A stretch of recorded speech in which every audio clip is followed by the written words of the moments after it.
Hey guys, what's up? It's your girl Dev, and today in this video, we're actually going to cover mighty governors and how my kingdom 1874 did our first rigged, fixed, however you want to put it, predetermined MGE spots, and why we did it this specific way in my kingdom. Now, my kingdom currently in 1874 is just over 365 days old. And why we waited this long to do it, and kind of going through our thought process and how we did it and we're able to manage it.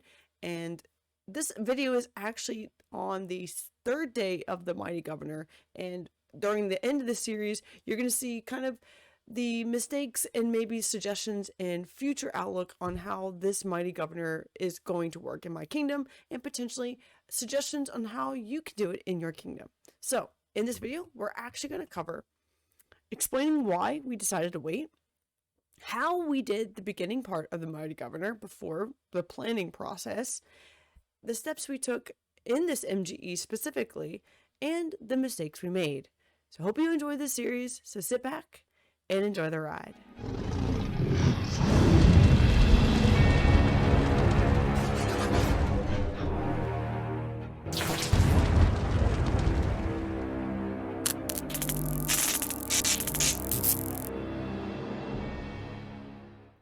Okay, so let's explain why that we're moving to the fixed MGE cycle and why it's important that your kingdom consider it post season 3 Light and Darkness.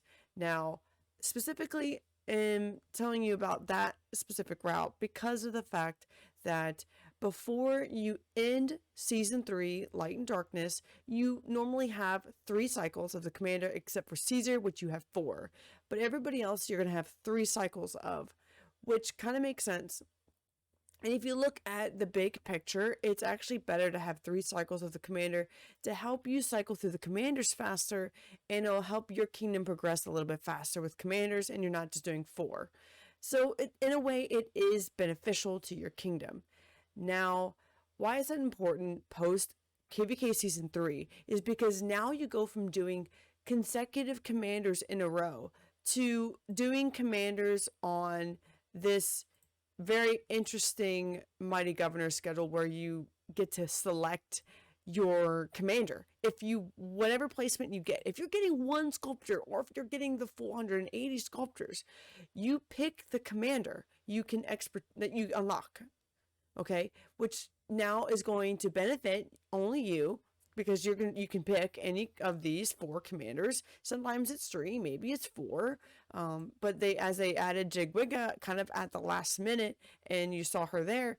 But if you looked at the Mighty Governor schedule, when the mail that you got, you only had the 3 of them. You only had the 3 of them right here: Jigwigga, Artemisia, and the Nebuchadnezzar. But when the MGE actually came around and you could select on Tamaris. But we just had 4 Tamarises, so why would we have another one? But they added that in there for those people who also wanted Unlocker, or migrants, or free-to-play players that wanted Unlocker that may have a chance now, or however they may see it fit. Okay? But getting back to the point, this is the first time that you, leaving season 3, are going to see Nebuchadnezzar, Artemisia, and now Jigwigga, which is a Cav commander, Cav garrison, and the other 2 are both archer commanders.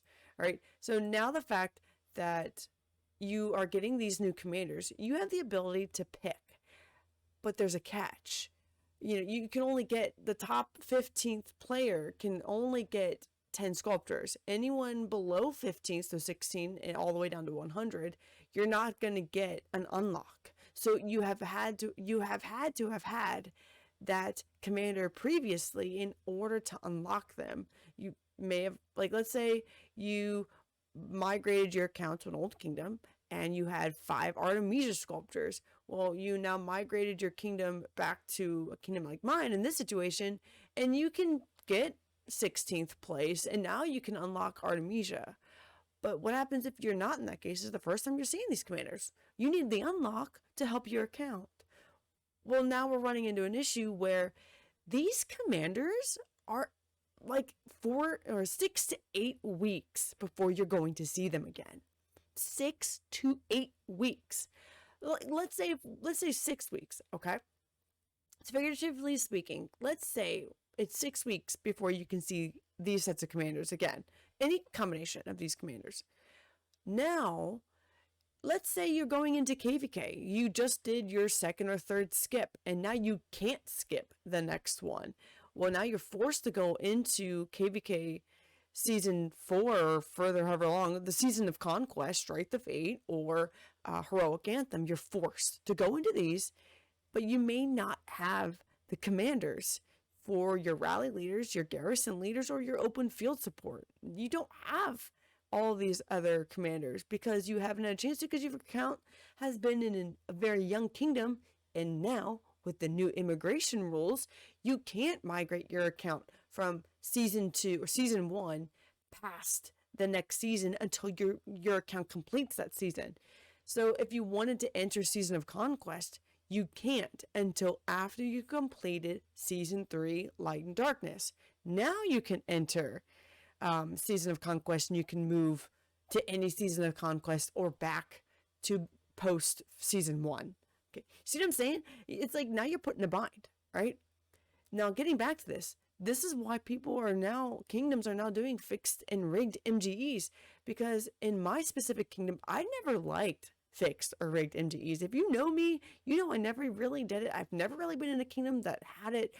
We always had the top people on the same leaderboard because they were whales and they spent a lot and they just dropped gold chests every day, and that was just what they did, right?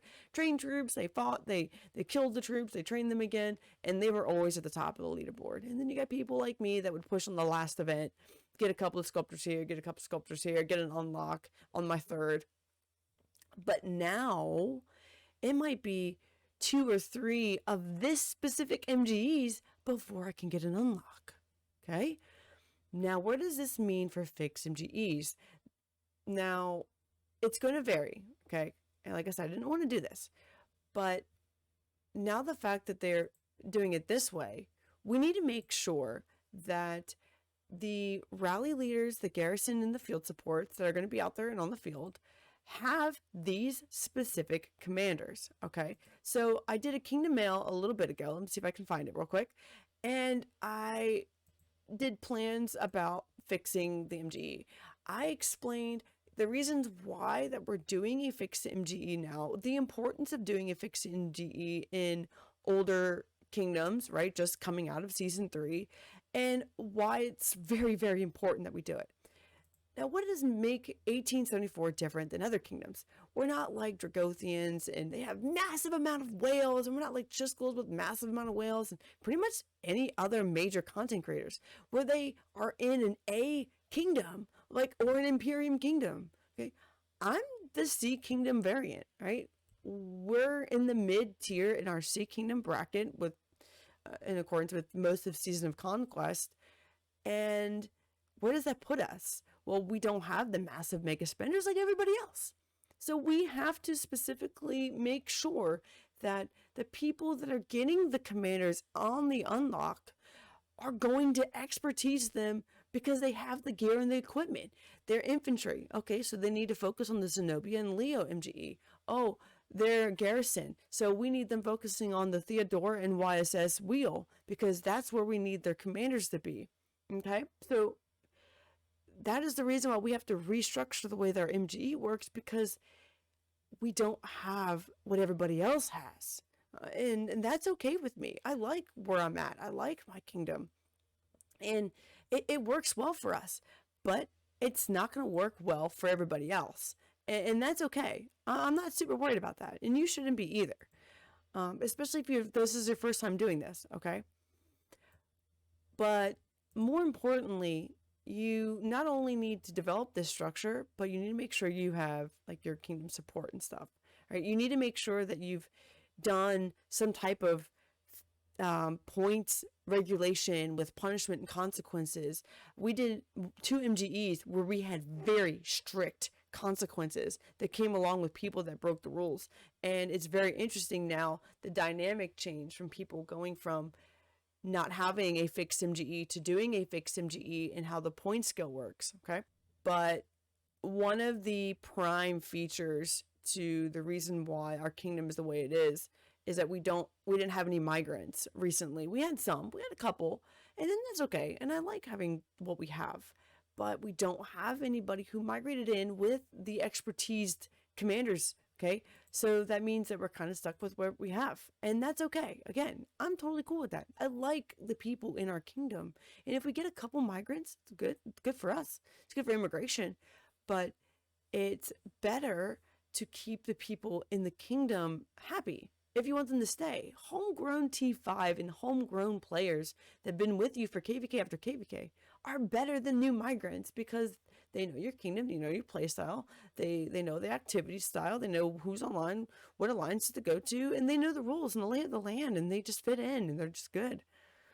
But we can also get people who migrate out, and that's fine. They want to experience more things. So be it. But a lot of kingdoms are moving to the Fixed MGE. Okay, so this is the mail I received as we finished Season 3, Light and Darkness. It says your kingdom has entered Season of Conquest. It kind of goes into what happens when you enter Season of Conquest, that you can move freely between seasons of Conquest, and you can all the way go back to right before Season 2 started. So it's kind of cool that you get this, but that also means now you're joining the rest of the kingdoms that are in now Season of Conquest, okay, which means now you're entering their cycle. And our Attila MGE that we had we had the MGE said, hey, Attila's coming, okay, and our Light and Darkness hadn't quite finished yet. The map was still open. I believe it was like 2 days before it closed, and we were still considered in Light and Darkness. Well, we still had the Attila MGE. That specific MGE was Zenobia for the rest of Season of Conquest. Now that puts every kingdom that just left Light and Darkness Season 3 to a disadvantage because they don't have Zenobias like everybody else did entering Season of Conquest. So now we're screwed, right? At least for the next 6 to 8 weeks, 6 weeks from now, I would assume, before we can see Zenobia again. That kind of sucks. Maybe 4.5, I think actually 4 weeks from now, maybe 5. Because I think we're going to have a Cav. Then we'll have like that universal, we might have that Theodora mixed MGE with some other commanders like Trojan and like one other commander.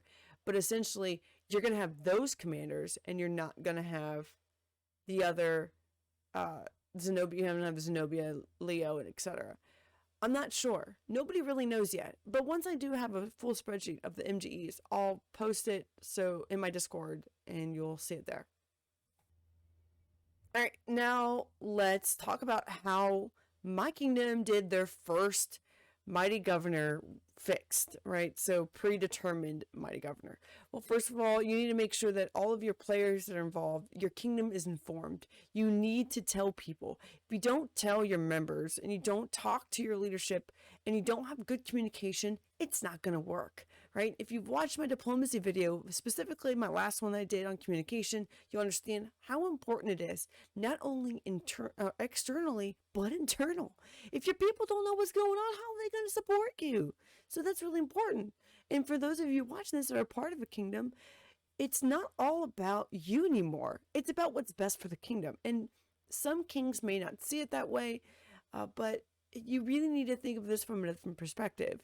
You know, the king is in charge of 400, 500, 600 people, maybe more, and they're trying to coordinate everybody's accounts to make sure that their kingdom is well prepared for KVK, which is what they select based on what their leadership and their council decides, and how you do your team management. Maybe you have multiple kings. Every kingdom does it differently. Okay, so not every kingdom's going to do the same. So this may or may not apply to your kingdom. Okay, guys, so as we conclude this video, this is the first part of the Fixed MGE style that I did for 1874. I covered about the reasons why my kingdom decided to go ahead and go with the fixed rigged predetermined locations for the MGE, okay, and why we did it this way. It's important that you take this with for what it is, and you apply it to your kingdom in a way that works best for you. Your dynamic and the way that you run your kingdom is a lot different, either from a leadership perspective or from all the way down to the bottom, where the people that are just feeding the resources and the troops to the garrison and rallies. You all play a part in the big kingdom, and everyone has a very specific role. The important part is knowing the role that you as the player play in your kingdom and how that will overall impact your playstyle and the rest of the kingdom while you're there, at least. So this may not work for you, and it may work for my kingdom, this specific MGE, because we're moving into Season of Conquest, but you could be an old kingdom and this may not apply to you, or you may not have the reinforcements and the ability to punish those that decide to not obey the rules. Everything will be different. It just all depends on how you apply these different strategies over the course of this MGE series that I'm doing. I hope you guys enjoy, so don't forget to drop a like on this video, subscribe to this content to see the rest of the videos in this series. But that's it for me, guys. So for now, just keep it real.